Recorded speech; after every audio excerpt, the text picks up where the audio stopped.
গরিবের ঘরে রাজকন্যা, গরিবের ঘরে রাজকন্যা কেন, গরিবের ঘরে রাজকন্যা কেন, এটা নিয়ে সোশ্যাল মিডিয়াতে অনেক ভাইরাল।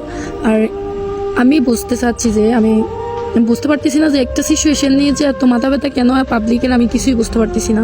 আর একটা কথা হচ্ছে যে ভাই ব্রাদার যারা এই কথা নিয়ে যে আলোচনা করতেছেন তাদেরকে বলতেছি, এটা একটা আল্লাহর নিয়ামত আর কি, আল্লাহর যেমন ভালো লাগছে তেমনই দিচ্ছে। আর আমরা পাবলিকটা বলে তো কোনো লাভ নাই, আর এটাতে কোনো করা নাই। আরও দেখার পর আল্লাহর কাছে শুকরিয়া আদায় করবেন যে কেমন মানুষকে কেমন সন্তান দেয়। আল্লাহ তাআলা পরীক্ষা করে দেখতেই পারে।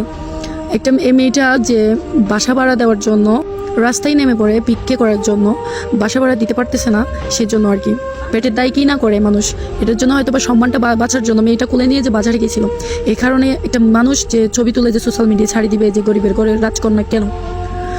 একটা জিনিস বলতে চাই, তার মায়ের চেহারার সাথে তার মিল নাই, এটা কিন্তু ঠিক বাস্তবতা।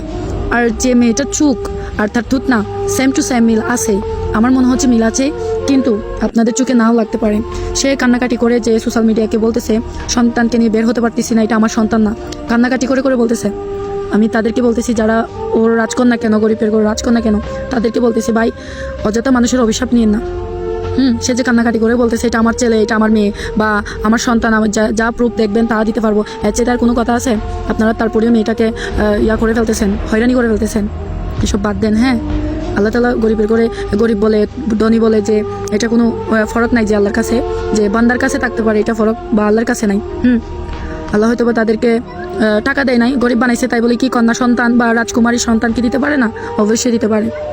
বাজে কথা বাদ দিয়ে ভাই নিজের কাজ নিয়ে ব্যস্ততা থাকেন। হ্যাঁ, এরকম করিয়েন না। মেয়েটা যে কান্নাকাটি করতেছে ওইগুলোর অভিশাপ পড়বে, পারলে মেয়েটাকে সাহায্য করবেন। খাইতে পারতেছে না, চলতে পারতেছে না, হয়তো বা সন্তানকে বড় করে লেখাপড়া করার জন্য যে যতটুকু পারে অতটুকু হেল্প করবেন। বাজে কথা বাদ দিয়ে বাজে কথা নিয়ে কেন পড়ে থাকতেছেন? আমার মতো কারা কারা একমত সবাই কমেন্ট বক্সে জানাবেন অবশ্যই।